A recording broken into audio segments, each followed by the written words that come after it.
Alléluia. Gloire au Seigneur. On va s'entretenir sur la parole de Dieu, bien sûr.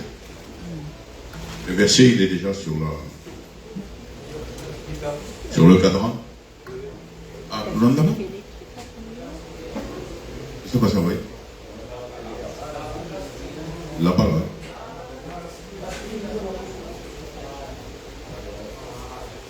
Voilà. Bouge plus. Voilà, le verset, il est là. Et l'Antonio, il ne connaît pas. Galatiens 22. Eh bien oui. On va faire cette lecture. Et puis ensuite, comme il n'y a personne qui sache manipuler ce truc-là, hay uno solo. Non, mais il ne voit pas. C'est pour ça. Alors, on va faire cette lecture.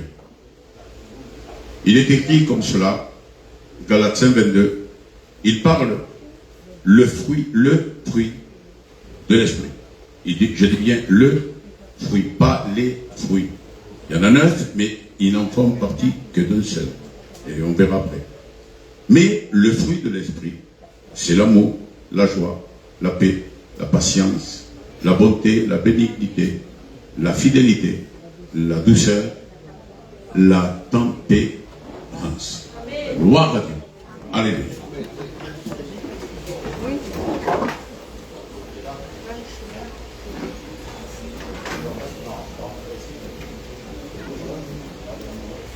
Non, c'est pas ça. C'est ce que je vois. Bon, là, il y a la fidélité, mais dans ce texte, c'est la foi. Gloire au Seigneur. Voilà. Le fruit de l'esprit, comme j'avais dit l'autre jour, quand Romain il a prêché sur 3 fruits, pas sur 3 fruits, mais disons sur 3 variétés du fruit. Voilà. C'est 3 variétés du fruit. Les 3 variétés du fruit qu'il a pris, c'est l'amour, c'est la foi et la fidélité. Voilà. C'est les 3 fruits, les 3 variétés de fruits que Romain avait pris l'autre jour. Béni soit le Seigneur. Voilà. Et ce matin, on va continuer, si vous voulez, à parler de cela. C'est simple. C'est la continuité du message, si vous voulez. Mais lorsque Dieu parle, des fois, il répète les choses parce que on a besoin. Gloire à Dieu. Amen. Un fruit, on sait très bien qu'on ne peut pas le prendre n'importe comment. Un fruit vient d'une plante ou d'un arbre. C'est simple. La Bible nous compare à des arbres. La Bible nous compare à Israël est comparé au figuier. L'Église est comparée à la vigne, au cep. Et dans Jean 15, il est écrit textuellement, Jésus dit, je suis le vrai cep. Jésus dira, je suis le vrai cep, Jean 15. Et mon Père est le vigneron. Gloire à Dieu. Amen. Mais vous, on ne va pas réciter le texte, mais vous êtes les sarments. Nous sommes les sarments.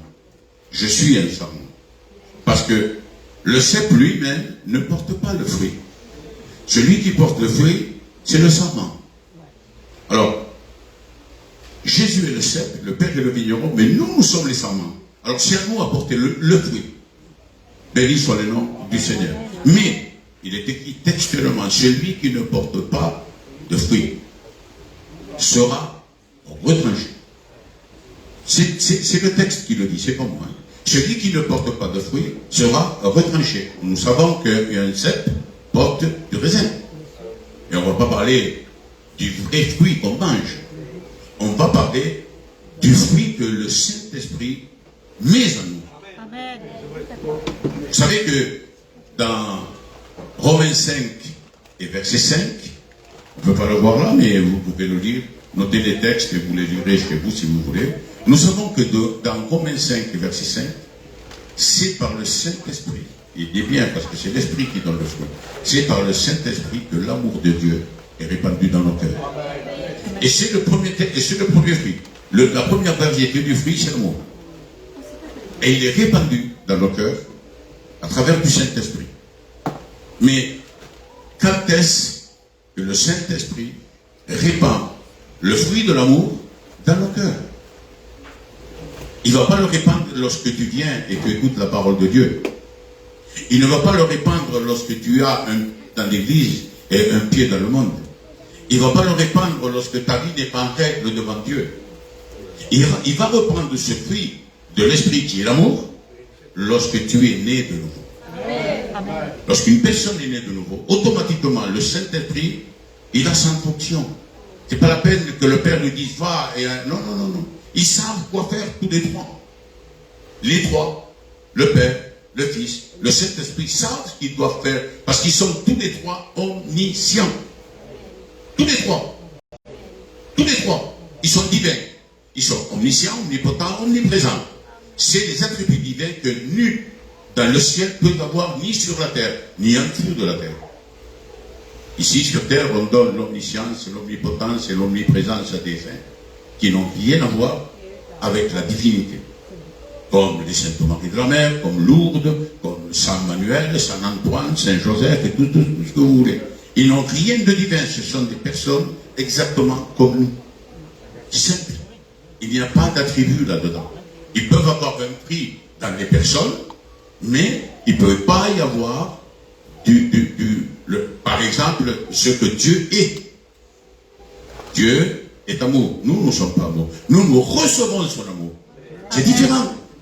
Béni soit le nom du Seigneur. Alors, lorsqu'on est né de nouveau, alors Dieu envoie le Saint-Esprit. Je vous dis Dieu envoie, mais le Saint-Esprit sait qu'il doit venir. Et il répand son amour dans nos cœurs.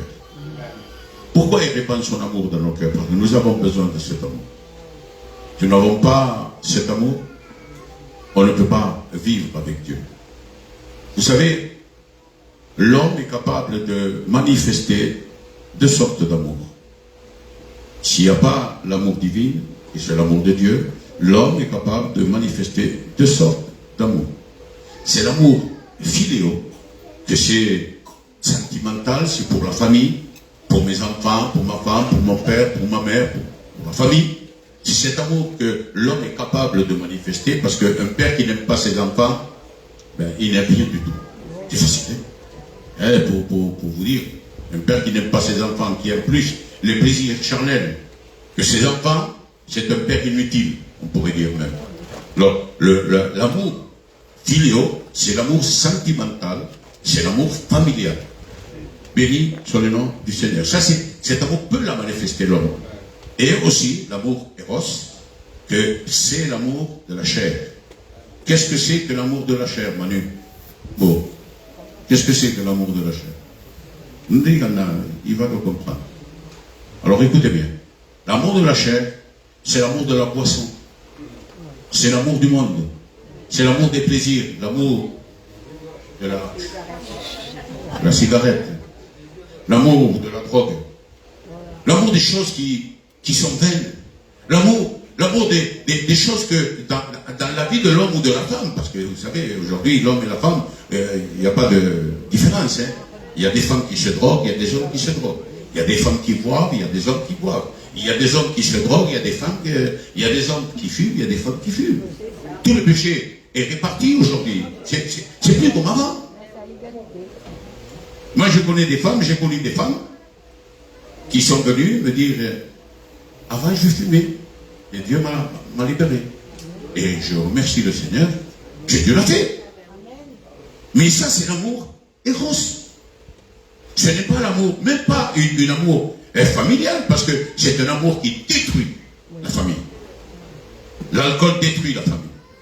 La drogue détruit la famille. Les plaisirs mondains détruisent la famille. L'amour de la chair est pour détruire, non pas pour construire. Écoutez bien, la seule qui peut construire, si on veut vivre, c'est l'amour philéo. Pourquoi? Parce que c'est l'amour sentimental, c'est l'amour familial. Quelqu'un qui aime sa famille va tout faire pour que sa famille soit bien, qu'il vive bien. Ça, c'est dans le monde, hein. C'est pas dans le Seigneur. Hein.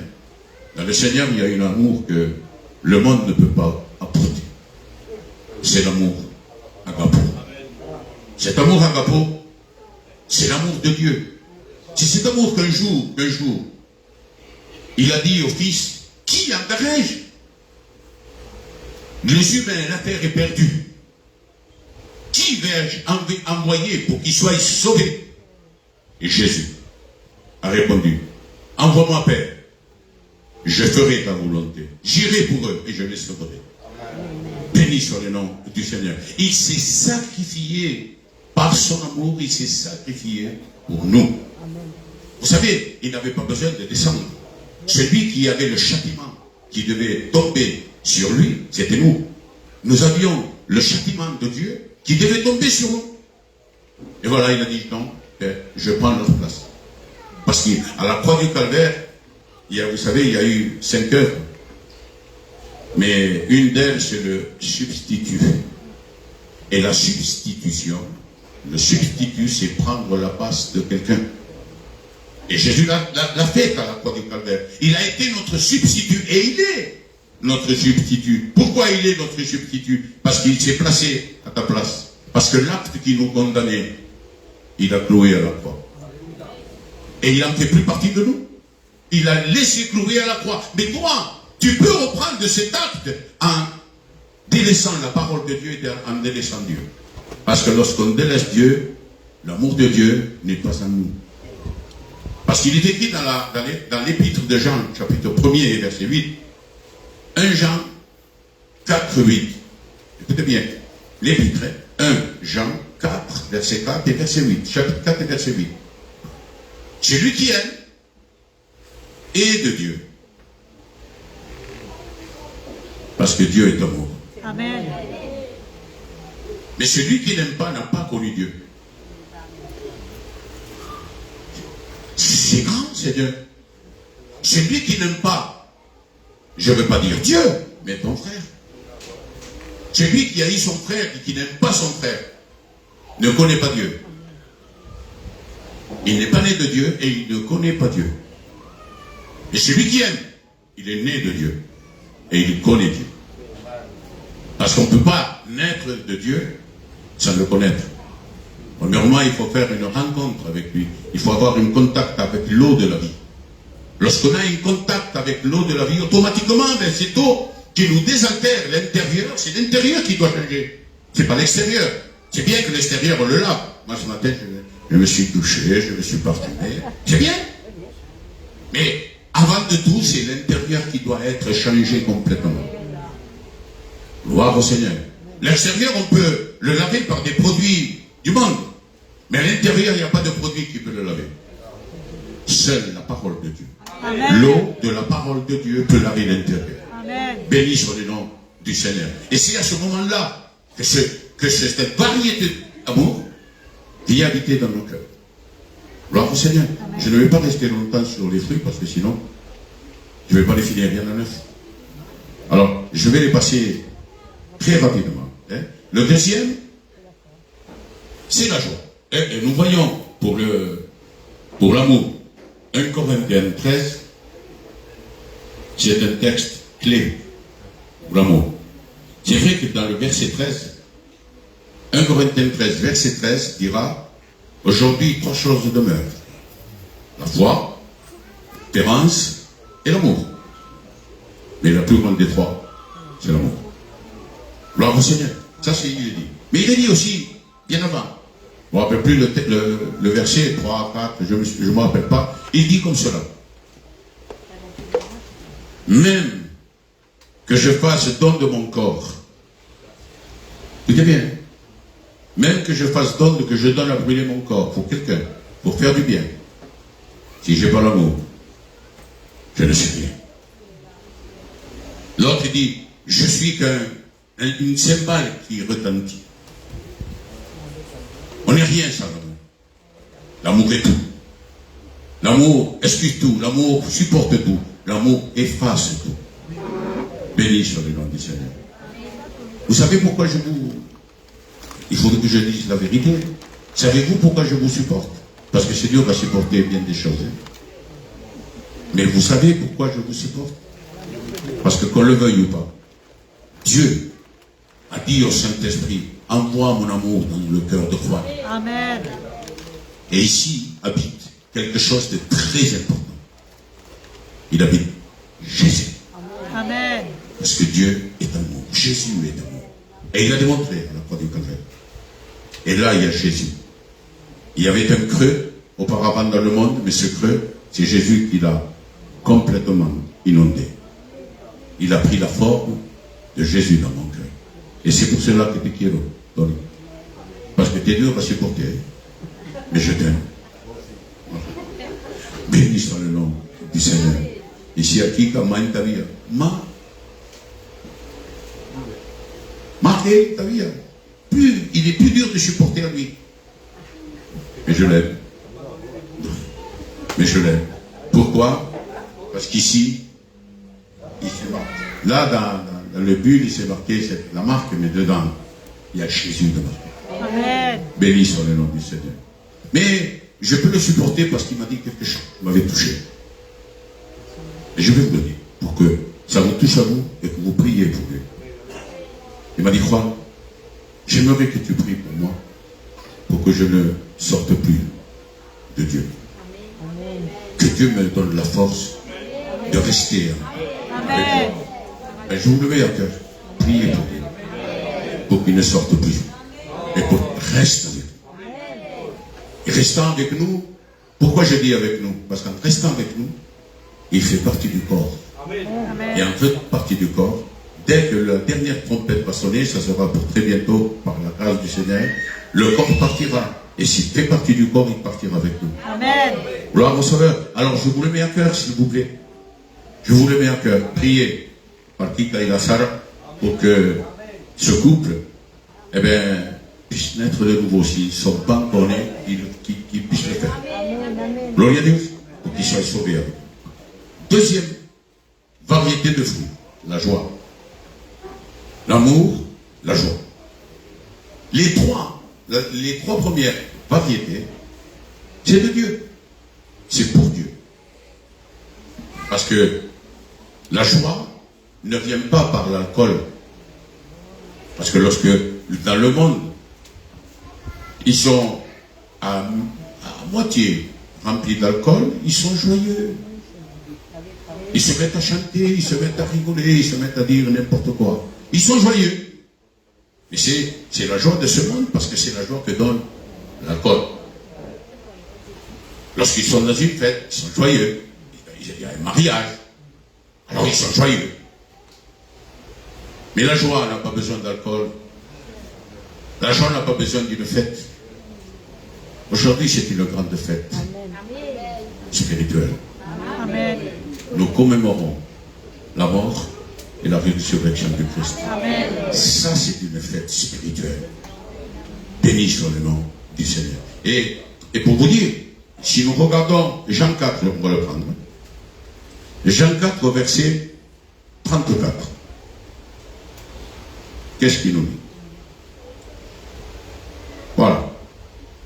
Jésus leur dit, ma nourriture est de faire la volonté de celui qui m'a envoyé et d'accomplir ses œuvres. La joie pour Jésus était de faire la volonté de son Père. Notre joie consiste à faire la volonté de Dieu. Parce que lorsque nous sommes dans la volonté de Dieu, on est dans la joie parce que lorsque nous sommes dans la volonté de Dieu, on a tout ce que Dieu peut nous donner. Dieu peut nous donner tout ce qu'on lui demande. Pourquoi? Parce qu'on est dans sa volonté. Et qu'est-ce que c'est être dans la volonté? C'est lorsque nous obéissons à la parole de Dieu. Lorsque nous obéissons à tout ce que Dieu nous dit de faire. Gloire à Dieu. Il n'a jamais parlé la parole de Dieu. Dieu ne t'a jamais parlé. Attention, ne pensons pas que tu vas écouter une voix du ciel comme il faisait auparavant et qu'il te parle. Non. Dieu te parle dans ta pensée, dans ton cœur. Amen. Il ne t'a jamais rien dit. Il ne t'a jamais dit que ce que tu étais en train de faire n'était pas bon. Il ne t'a jamais dit, ne va pas là-bas parce que là-bas, je ne suis pas. Il ne t'a jamais dit. Il ne t'a jamais dit, mais qu'est-ce que tu fais là? À moi, il me l'a dit. Parce que je ne suis pas saint. Je commets des erreurs. Je suis qu'un homme et je commets des erreurs. Et je le dis à monde. Je suis le pasteur de l'église depuis 28 ans ici. Et je le dis à monde. Je commets des erreurs. Et celui qui ne commet pas des erreurs n'apprend jamais. C'est vrai. C'est en commettant nos erreurs, en regardant nos erreurs que nous... C'est comme ça. Si nous ne commettons pas d'erreurs, comment allons-nous apprendre que cela ne va pas? C'est en commettant l'erreur que Dieu nous reprend. Et on s'améliore notre vie petit à petit. Lorsque nous sommes dans le chemin de la sanctification. La sanctification, c'est une marche. C'est ça, hein? La sanctification, ne croyez pas que c'est autre chose. C'est la marche du chrétien dans le monde. Et dans la marche du chrétien dans le monde, chaque jour, on s'enlève quelque chose. Amen. Et lorsqu'on commet l'erreur de ne pas l'enlever, Dieu nous reprend. Et à travers la reprimande de Dieu ou d'un frère, parce que Dieu peut se servir d'un frère pour te parler. Dieu se sert du pasteur pour te parler. Là, ce matin, il se sert de moi pour te parler qu'il y a un fruit et qu'il y a 9 variétés et que peut-être il y en a 1, 2, 3, peut-être rien que tu as dans ta vie. Et Dieu veut te reprocher cela, veut te réprimander pour que ce fruit puisse faire partie de ton corps. Gloria a Dios. Le fruit de l'esprit doit faire partie du corps de l'église. Et si nous faisons partie du corps de l'église, il fait partie de nous. Béni soit le nom du Seigneur. Alors, être dans la volonté de Dieu, c'est la joie que Dieu met dans notre vie. Il y a l'amour, la joie, la paix. C'est 3 variétés de fruits. Premièrement, il n'y a que Dieu qui peut la donner. Et c'est uniquement pour Dieu. Gloire au Seigneur. Alors, la paix, on peut parler un petit peu de la paix. Si nous prenons Luc 8, si vous avez la Bible, quoi. Luc 8 et verset 22 nous parle que Jésus est avec ses disciples. Écoutez bien. Vous la connaissez l'histoire. Et c'est bien de se la faire rappeler.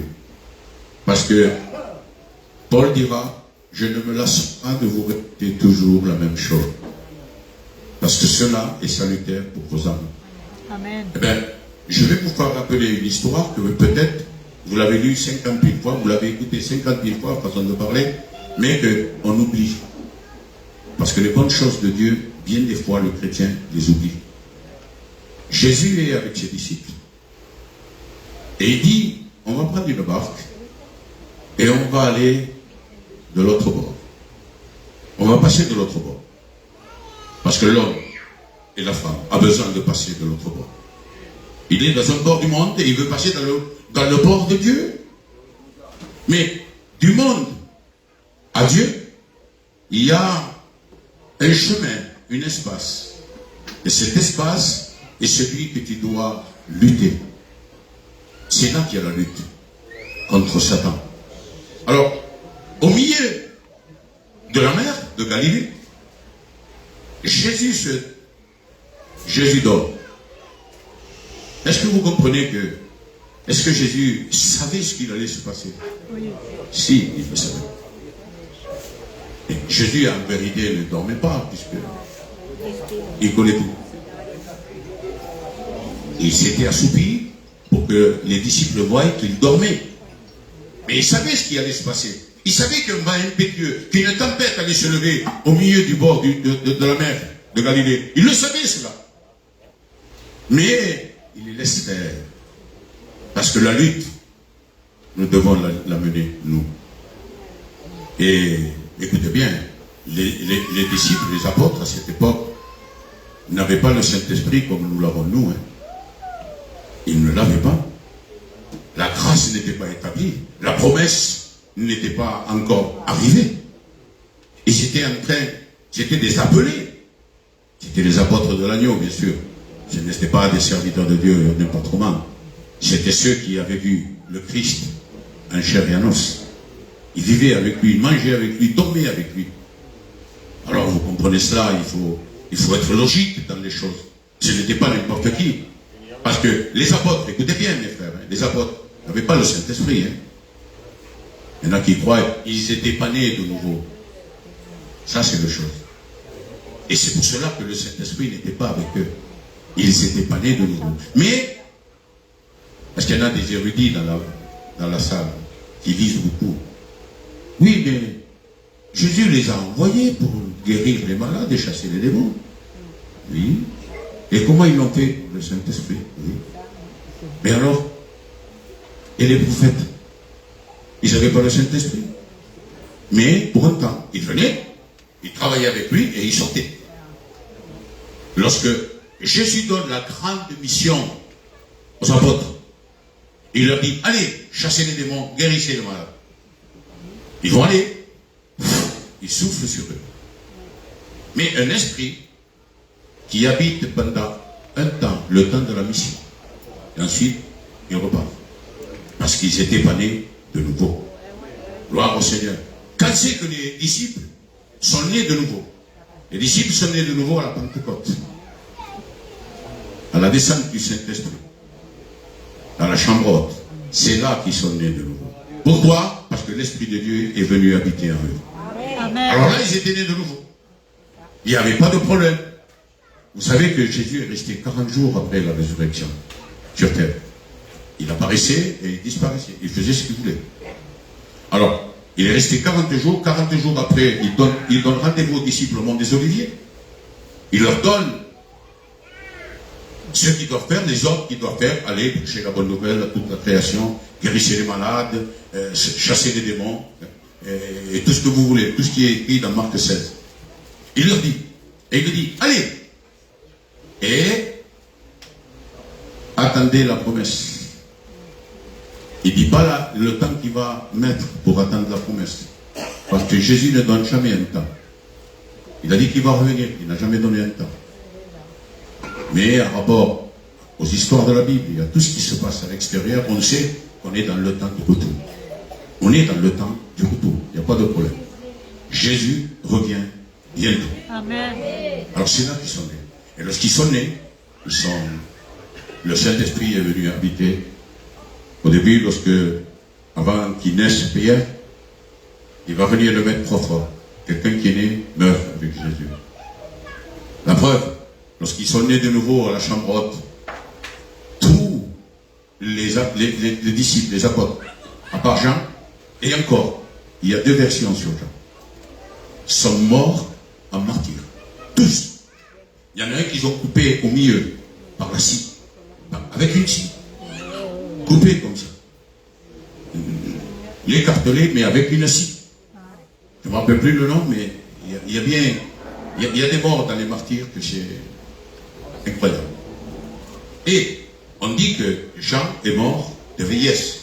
Mais une autre version dit que Jean a été bouilli dans l'huile. Alors, je ne sais pas. Je n'ai rien vu. Moi, à mon idée, Jean est mort de vieillesse. À l'île de Patmos. C'est la Bible qui le dit. Il est mort de vieillesse à l'île de Patmos. Mais dans les histoires des Juifs, ils disent que Jean a été bouilli dans l'huile. Dans une grosse marmite bouillie dans l'huile. Alors, vous voyez un petit peu les choses. Mais à part Jean, on a le doute, tous les apôtres sont nés en martyr. Même Judas, que ça a été celui qui a trahi Dieu. Celui qui a trahi Jésus, Judas. Eh bien, il s'est battu et il s'est ouvert en deux et les entrailles ont tombé par terre. Et c'est pour cela qu'on parle de ce champ qu'il avait acheté, le champ du sang. Ça vous enseigne un petit peu. Béni soit le Seigneur. Alors ils étaient là, dans la barque. Et tout à coup, une grande tempête sur eux. Ils étaient affolés. Mais pourquoi ils étaient affolés? Parce que la promesse de la paix n'était pas encore arrivée à eux. Avant de partir, Jésus dit, je vous donne ma paix, je vous laisse ma paix. Avant de partir, je vous donne ma paix, je vous laisse ma paix. Mais c'est après la grâce. C'est pas dans la loi que cela doit s'accomplir. Parce que tant que Jésus est là et qu'il n'a pas passé par la croix et qu'il n'est pas mort et ressuscité, la loi fait mention de toutes choses. Jésus s'est soumis à la loi. C'était lui la loi. Il devait se soumettre. La parole qui a donné la loi, c'est Jésus. Alors s'il ne se soumet pas à ce que lui a dit, alors les choses ne sont pas normales. Alors il devait se soumettre complètement. Il a dit oui, il a aboli la loi, il a enlevé la loi. Non, non, non, non. Jésus a accompli la loi. C'était sa loi. Et il a accompli pour la mettre de côté et la faire remplacer par la grâce. Gloire au Seigneur. Amen. Jésus dormait paisiblement dans la poupe de la barque. La poupe, c'est le bout de la barque qui a comme un truc comme ça. Et il se mit en dessous. Et je me suis mis là-bas. Et une fois, je me suis assis sur la poupe de la barque. Parce qu'on était en Israël. Et je me prenais pour Jean parce que je m'appelais Jean. Mais je n'étais pas Jean. C'est Jean, mais Jean de la pelota, pas de la Bible. Béni soit le nom du Seigneur. Et Jésus dormait. Et tout à coup, se lève un bas impétueux. Les vagues vont rentrer dans la barque. À un temps qu'ils ont peur, les disciples. Quelqu'un qui est né de nouveau n'a pas peur. Parce que l'amour bannit la crainte. Lorsqu'on est né de nouveau et que nous avons l'amour dans nos cœurs, l'amour bannit la crainte. Amen. Il faut comprendre ce que je vous dis, attention. Hein. L'amour bannit la crainte, il ne faut pas avoir peur faussée. Et quand tu parles faussé, c'est encore pire. Alors écoute bien. Écoute bien. Jésus dormait. Les disciples avaient peur. Ils essayent de se sauver en sortant l'eau comme ils pouvaient. Mais ils n'arrivaient pas. Puisque la tempête était là et les vagues rentraient dans la barque. Vous savez que l'eau dans la barque, c'est la mort. Parce que l'eau dans la barque se noie. Et c'est la mort. Mais l'eau en dehors de la barque, c'est la vie. Amen. Alors, on réveille Jésus. Et que fait Jésus? Homme de peu de foi.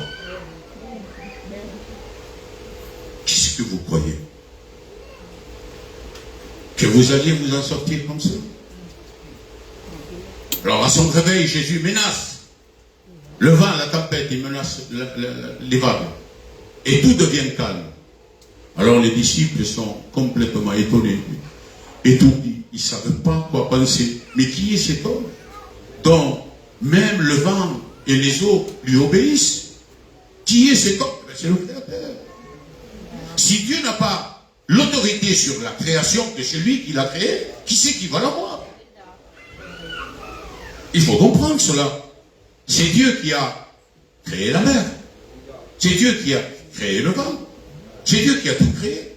Alors si, on va dire cela d'une autre manière, la nature, que nous pensons, nous, qui ne comprennent rien du tout, pourtant ils comprennent mieux que nous, obéissent à Dieu à 100%. Écoutez bien, on met une graine de blé à terre. Juste on le pousse un peu. Un temps après, il pourrit, il meurt, parce que nous devons mourir.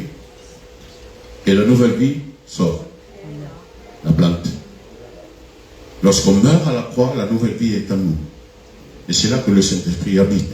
Alors, dès que ce grain de terre est tombé, ce grain de blé est tombé à terre, et puis l'eau tombe, la pluie, n'importe quoi, le temps passe, et de suite on voit la nouvelle vie qui sort.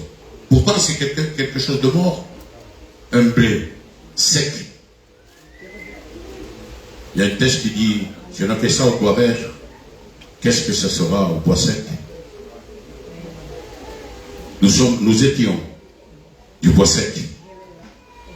Dieu nous a fait reverdir. Dieu nous a fait porter des feuilles, des branches, et il nous a fleuri. Et même porter du fruit. C'est le travail de Dieu. Amen. Béni soit le nom du Seigneur. Alors pour la paix, lorsque Jésus parle avec eux, il leur dit, carrément, le verset 25 de Galates de Luc 22, non, de Luc 8 et verset 22, puis il leur dit, où est votre foi? Saisis de frayeur et d'étonnement, ils se dirent les uns les autres, quel est donc celui-ci qui commande même au vent à l'eau et qui lui obéissent. Béni soit le nom du Seigneur. Ils étaient avec le Maître, ils étaient avec Dieu. Et ils ne savaient pas qui était avec eux.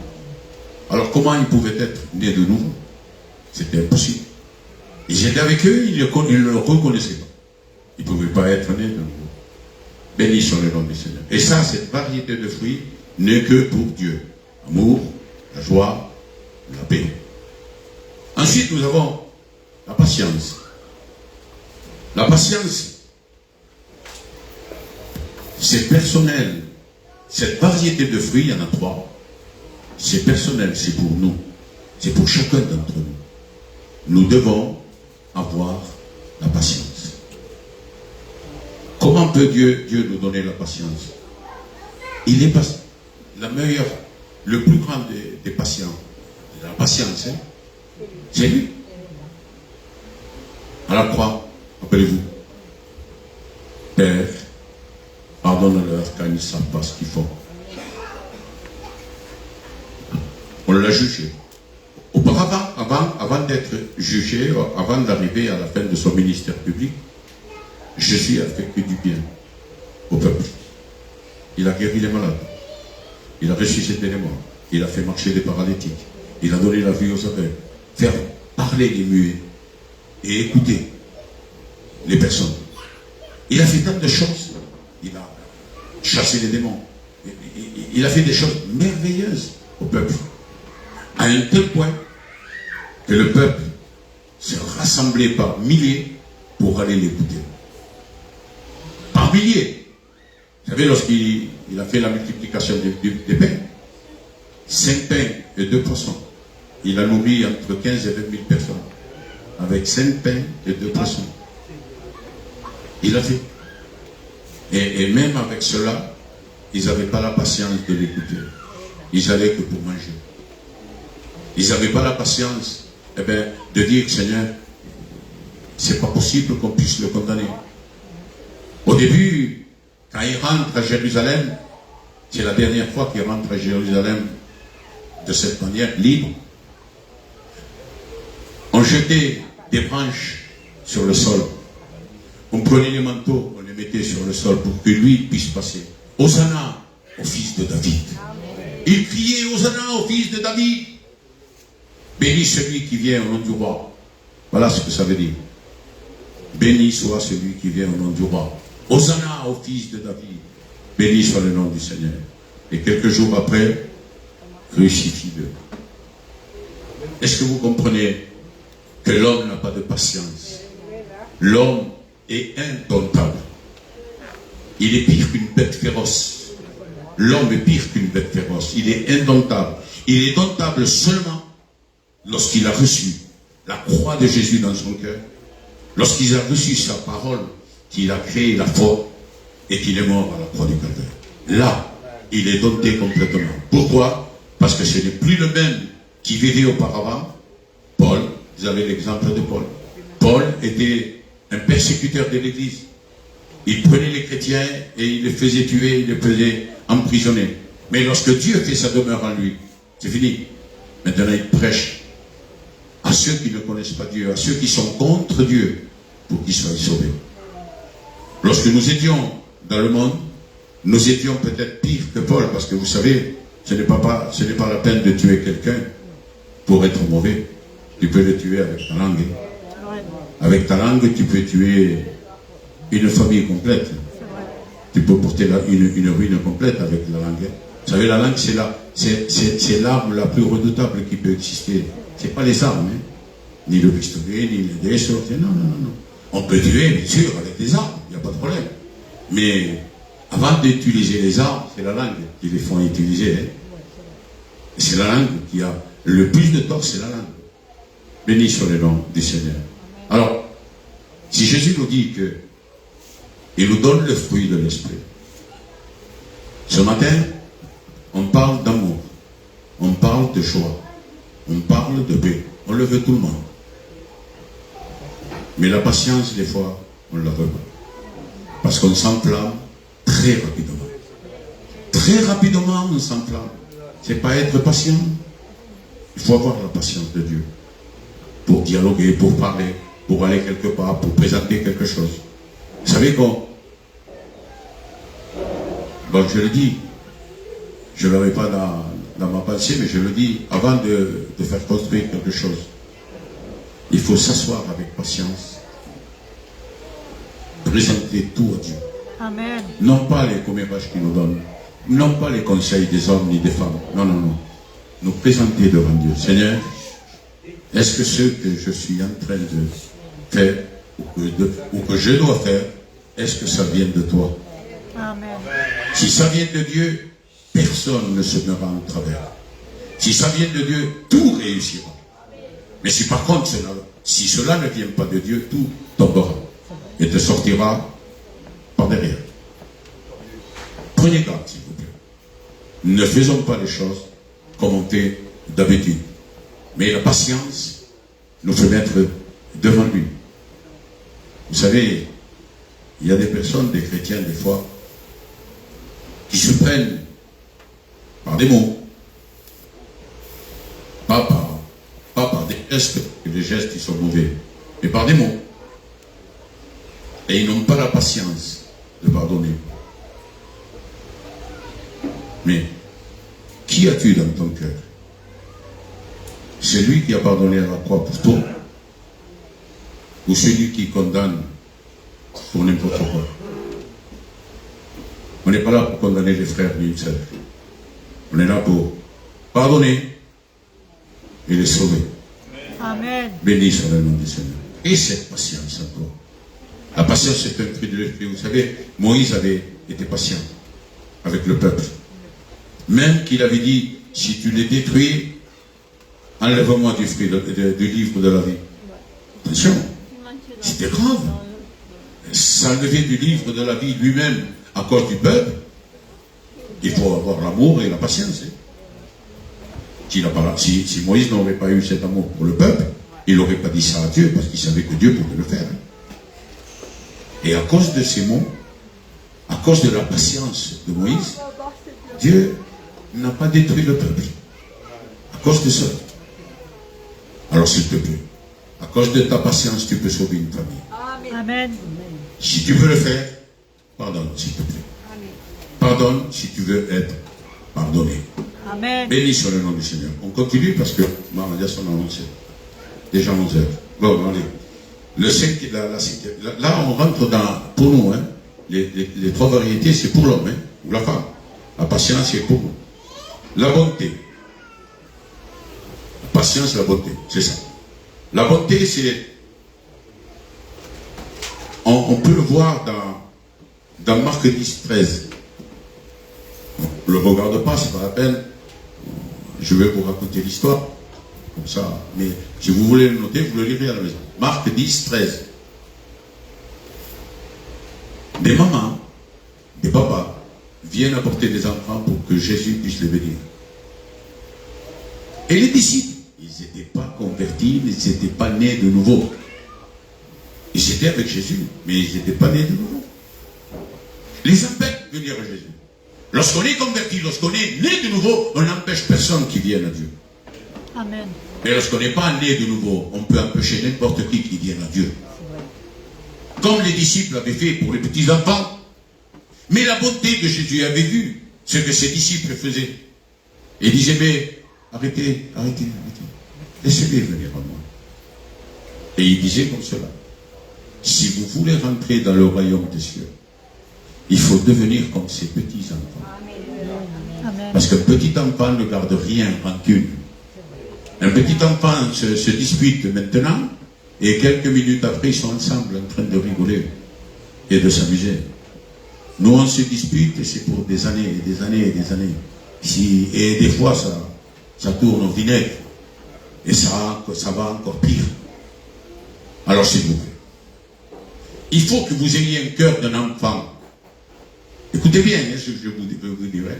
Il faut que vous ayez un cœur d'un enfant pour pardonner tout ce qui peut venir de n'importe quel côté. Mais il faut que tu aies une pensée d'un adulte, un esprit d'un adulte. Parce que tu dois reconnaître ce que tu es en réalité. Un cœur d'un enfant et un esprit d'un adulte. Pour comprendre les choses qui viennent. Des fois, un enfant ne comprend pas il a le cœur simple, mais il ne comprend pas. Nous devons avoir un cœur simple, mais on doit avoir une bonne intelligence, un bon esprit qui puisse comprendre ce que la parole de Dieu veut nous dire. Béni soit le nom du Seigneur. Alléluia. La bonté de Dieu. Nous devons avoir ce fruit. La troisième, c'est la bienveillance. La patience, la bonté, la bénignité. Bon, bénignité ou bienveillance, c'est pareil. Ça veut dire, la bénignité veut dire facilité de pardonner. Ça revient au même. Lorsqu'on a le fruit, et qu'on a le fruit, la variété, parce que c'est pour nous ça, hein, c'est les trois variétés qui doivent vivre en nous et les mettre en pratique pour nous. Patient pour le prochain, on doit être bon pour n'importe qui, mais on doit avoir la bénignité, la bénignité c'est la facilité de pardonner. Amen. Si on n'a pas ce fruit, on ne peut pas pardonner. Là c'est facile pour pardonner. Pourquoi? Parce que c'est Jésus qui le met en nous. Amen. Béni soit le nom du Seigneur. Et vous savez, il y a un texte aussi pour cela. Si nous prenons Luc, chapitre 10, et à partir du verset 30, je crois, il y a cette parabole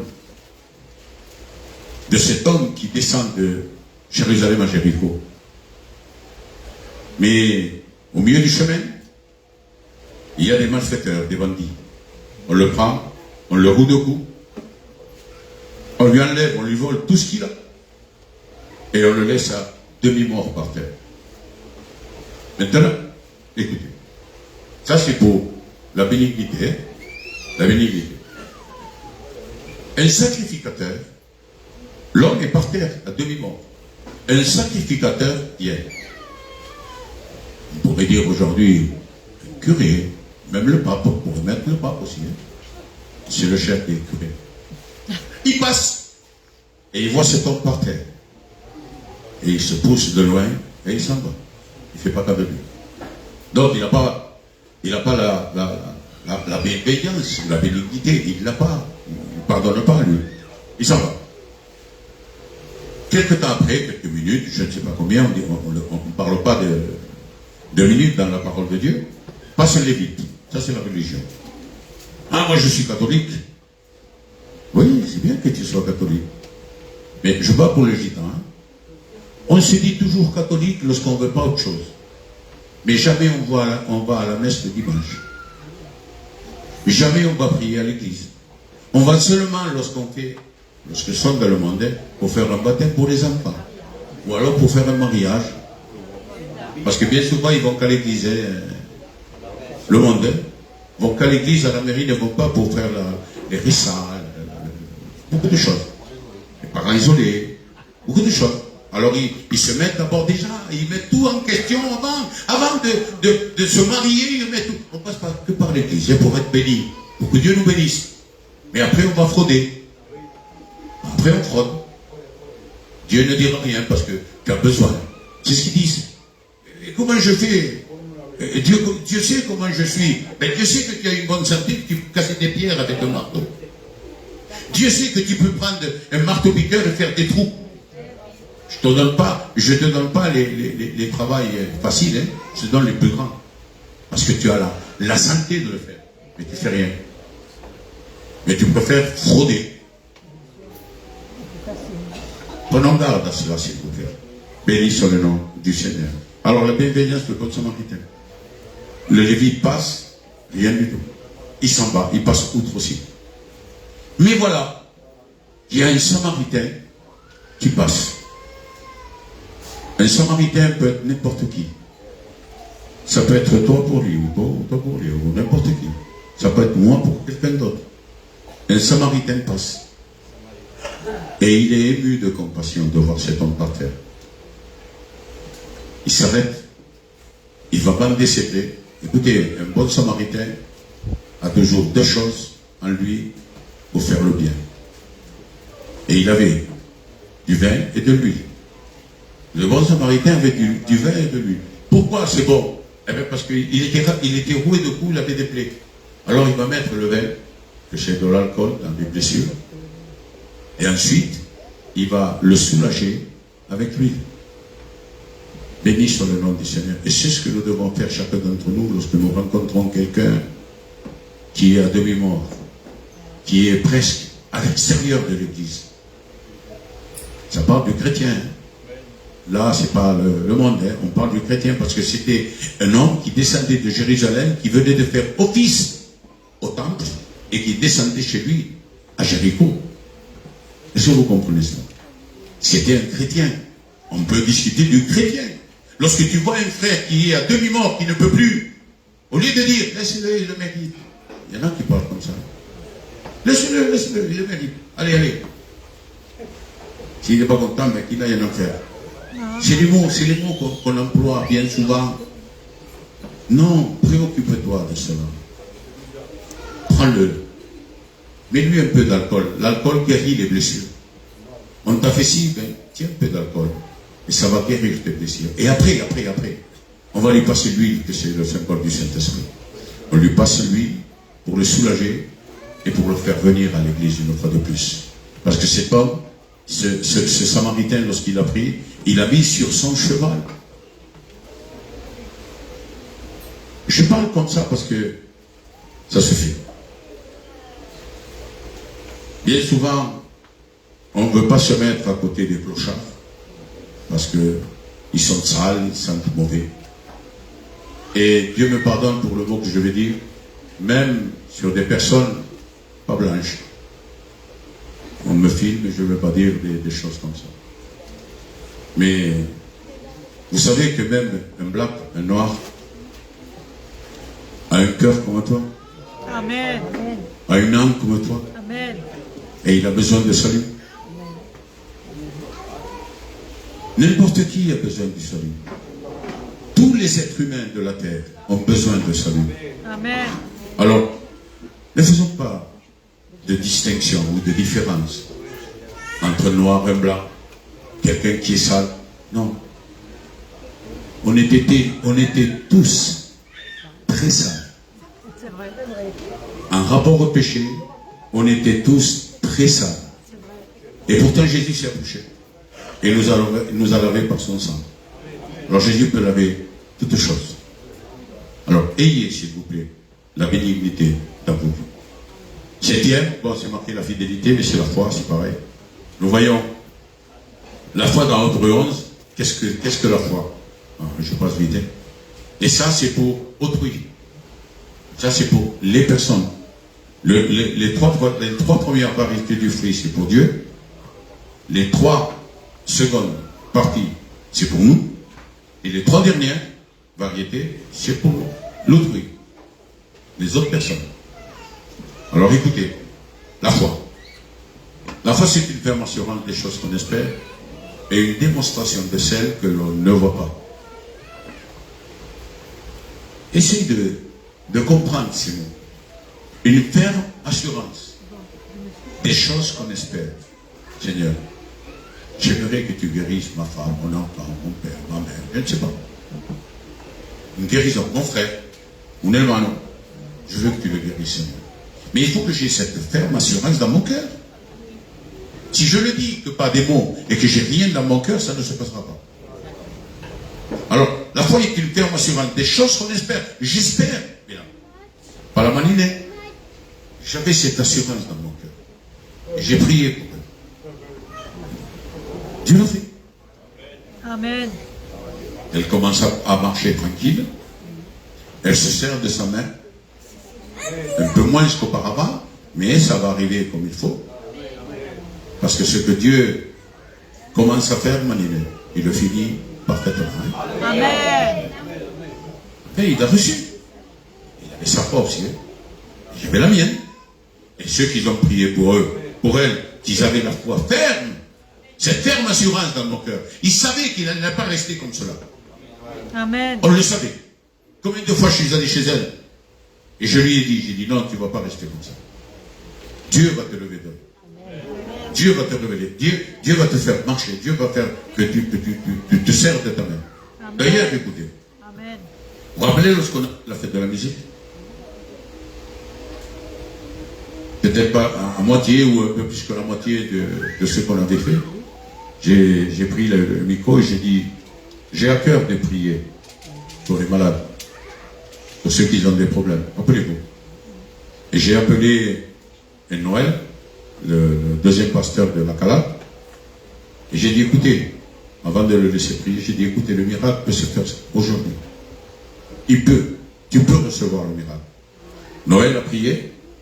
Le lendemain matin, Manine s'est levée, elle a commencé à se laver seule, elle a commencé à faire son chignon tout seul, qu'auparavant on l'a peigné, on l'a lavé, tout seul. Le lendemain. Pourquoi? Parce que je l'avais dans mon cœur. Je lui ai dit, je t'avais dans mon cœur, Manine. Parce que lorsque j'ai quelqu'un dans mon cœur, je ne reste jamais sans prier pour elle. C'est vrai qu'il y en a qui sont plus dans mon cœur que d'autres, mais Dieu me témoigne que je vous ai tous dans mon cœur. Dieu me témoigne. Parce qu'il y a Jésus ici. Béni soit le nom du Seigneur. Mais ça s'est passé comme cela. Ça, c'est la foi. Il y a autre chose, la foi. Il y en a qui disent que la foi vient de l'homme. Hébreux 11. La foi, c'est une ferme assurance des choses qu'on espère. Et il parle de la foi, dans Hébreux 11, il parle beaucoup de la foi. Et si nous prenons Romains 10, 17, il nous dit d'où vient la foi. La foi vient de ce que l'on entend. Romains 10, 17, la foi vient de ce que l'on entend. Et ce que l'on entend, c'est la parole du Christ. Amen. C'est Christ qui met la foi, qui fait revivre la foi, qui fait vivre la foi en toi. Peut-être qu'il y est, mais il a fait vivre, il a suscité la foi en chacun d'entre nous. C'est la parole de Dieu qui la ressuscite. Béni soit le nom du Seigneur. Ensuite, il y a la douceur. La douceur, c'est plus doux que cela, on ne peut pas parler. Ça parle dans Jean 13. Jean chapitre 13, l'évangile de Jean, chapitre 13, verset 1 à 17. C'était la Pâque. Écoutez bien. C'était la préparation de la Pâque plutôt. La Pâque allait venir. Mais ils étaient en train de préparer la Pâque. Et Jésus se réunit avec ses disciples. Et il parle avec eux. Il est en train de manger avec ses disciples. Et une fois fini, il se lève. Il enlève la première tunique, parce qu'ils avaient, vous savez qu'il y avait deux tuniques en Israël, les hommes. Ils portaient deux tuniques. Une pour s'habiller et sortir, et l'autre c'était pour dormir. Ça servait de pyjama. Alors, il va lever un vêtement, il va prendre une serviette ou un jupon, et il va se le mettre dans la ceinture. Il va prendre une bassine, il va la remplir d'eau. Ça c'est pour la douceur, hein? Il va la remplir d'eau. Il va commencer à laver les pieds des disciples. Et écoutez bien, Jésus, parce qu'il parle, hein? Lisez-le le texte, hein? On va le prendre. On va le prendre, c'est lui. Après, on verra bien le...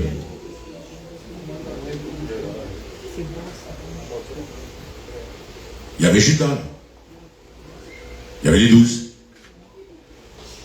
C'était la préparation de la Pâque. Judas avait déjà pris, mais il était avec eux encore. Jésus, sachant qu'il allait le trahir, a lavé les pieds de Judas. La douceur, on peut la symboliser aussi. L'humilité de Jésus. Sachant que Judas allait le trahir, il va laver ses pieds. Il va arriver au 12e disciple, si on pourrait dire, allez, parlons comme ça, parce qu'ils avaient fini avec les autres. Pierre, et dit non, à moi tu vas me laver les pieds? Jamais. Et Jésus va lui dire, Pierre, si je ne te lave pas les pieds, tu ne prendras pas part avec moi. Non seulement les pieds, Seigneur, mais les mains et la tête. Mais ça, c'est pour nous. Hein. Et Jésus lui dit, ce qui a été déjà lavé n'a pas besoin d'être lavé. Mais la seule chose qui lave un chrétien, qu'est-ce que c'est qui lave un chrétien? Non, c'est pas ça. C'est pas là que je veux parler. Les pieds et les mains sont lavés. Qu'est-ce qu'il a besoin de laver le chrétien, lui? La sanctification. C'est la marche, c'est les pieds. Je vous ai dit avant, la sanctification, c'est la marche. Et Jésus, là, lave les pieds aux disciples. Alors, pour nous, c'est la parole de Dieu dans la sanctification, dans notre marche, qui doit nous laver. Mais le reste est lavé, le reste du corps est lavé, puisque le sang a tout enlevé. Mais lorsqu'on marche, on prend un exemple, lorsqu'on marche dans un champ, la poussière, vous savez les pieds. Et on a besoin de se les laver. Vous savez que la coutume juive, lorsqu'il recevait quelqu'un chez lui, le chef de la maison devait laver les pieds à celui qui recevait, à l'autre. Vous le savez ça? On ne le fait pas parce que si je vous dis de me laver les pieds, vous allez dire, va-t'en. On ne le fait pas ça. Nous on ne le fait pas, parce que si on le fait, alors là, maman Seigneur, c'est sans me laver les pieds ni quoi que ce soit, il y en a qui me là. Alors s'il faut qu'il me lave les pieds, Seigneur nous délivre. Ils prennent un jet de l'extérieur. Gloire à Dieu. Amen. Mais écoutez bien les frères. Pourquoi Jésus dit ça? Il parle aux disciples en disant ceci. Si moi, le Maître et Seigneur, le fais, vous devez vous le faire les uns et les autres. C'est une image, c'est un témoignage, quelque chose de très important qui fait que les uns et les autres doivent être humiliés les uns et les autres. Que personne ne doit s'enorgueillir de l'un ou de l'autre. Au contraire, il doit avoir la douceur et l'humilité de rester toujours en face de celui, mais plus rabaissé. J'écoute des fois des étudiants, des candidats, ou des serviteurs, plus jeunes que moi, plus anciens, bien sûr. Je les écoute.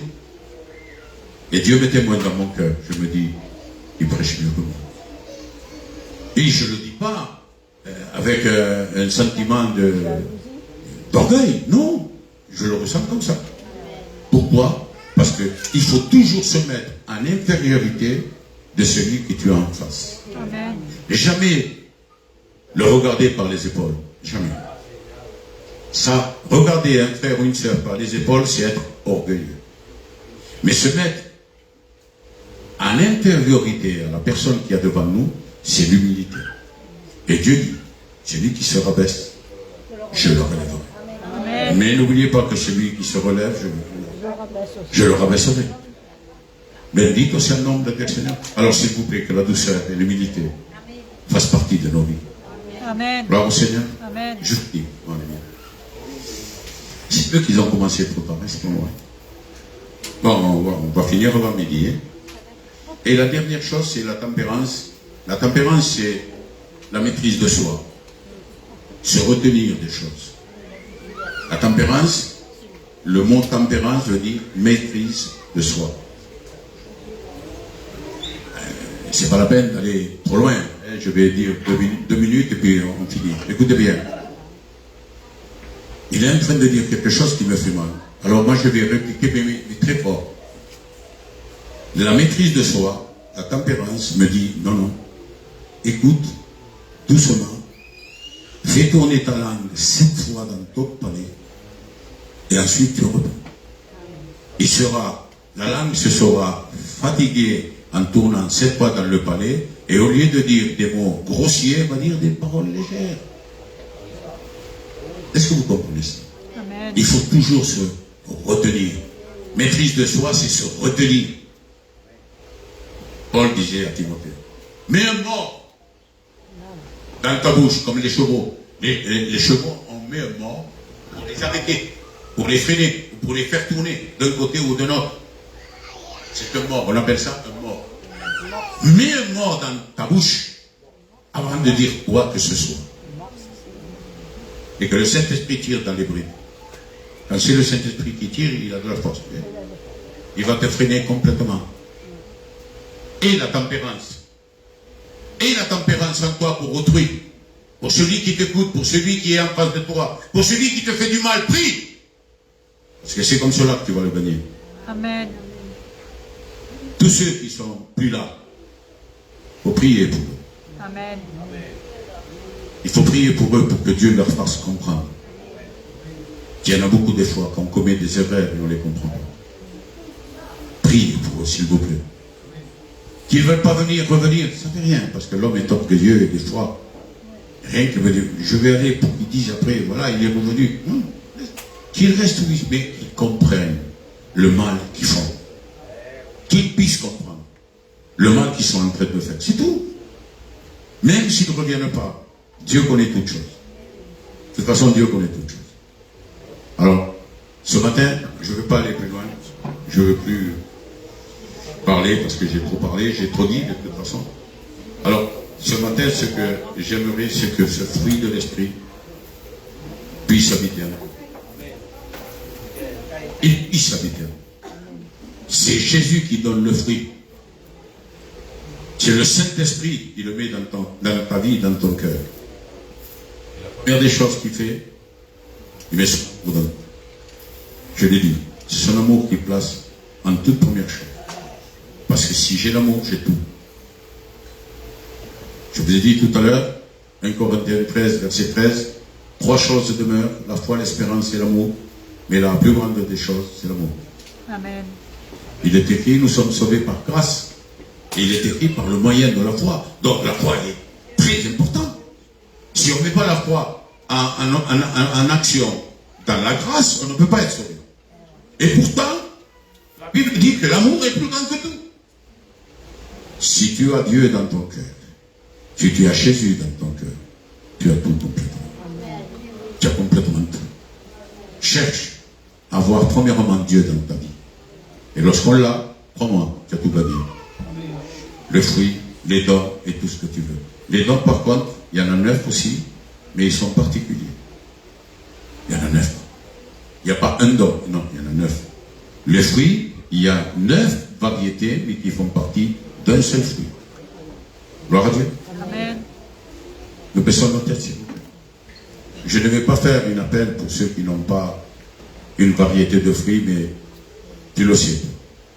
Tu connais ta vie, tu connais ton cœur, et tu sais la variété de fruits qui peut te manquer en ta vie. Alors s'il te plaît, si tu ne l'as pas, demande à Dieu ce matin. Dieu est capable de te la donner ce matin. Pas demain, aujourd'hui, dans cette matinée, avant la fin du culte, tu peux recevoir eh bien, la variété de fruits qui te manque. Tu peux le recevoir. Dieu est capable de tout. Là où l'homme est impossible, tout est possible à Dieu. Seigneur, je bénis ton nom. Je loue ta gloire et ta grâce, mon Sauveur.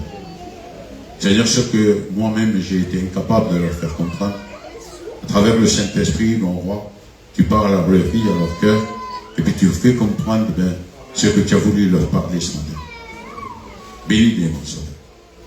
Donne ce fruit à ton peuple. Ce bon fruit qui vient de toi, mon roi. Donne-le à chacun d'eux. Seigneur, ce n'est pas la peine de crier, de parler en langue. Qu'est-ce que ça peut me faire, Seigneur, aujourd'hui, si je ne parle pas en langue? Je crois que c'est ta promesse. Mais je veux avoir l'amour, premièrement. Je veux avoir ce fruit de l'esprit dans ma vie. Pour que tu puisses me reconnaître que je t'appartiens, que je suis à toi, mon Seigneur. Et que je te connais, mon roi. Donne ce fruit à ton peuple ce matin, mon roi. Celui qui le manque est des variétés, Seigneur. Mais, accomplis, Seigneur. Mais, plus qu'il en faut, mon roi, pour qu'on puisse être toujours devant toi. Merci, Seigneur, pour tout. Vous priez le Seigneur, s'il vous plaît.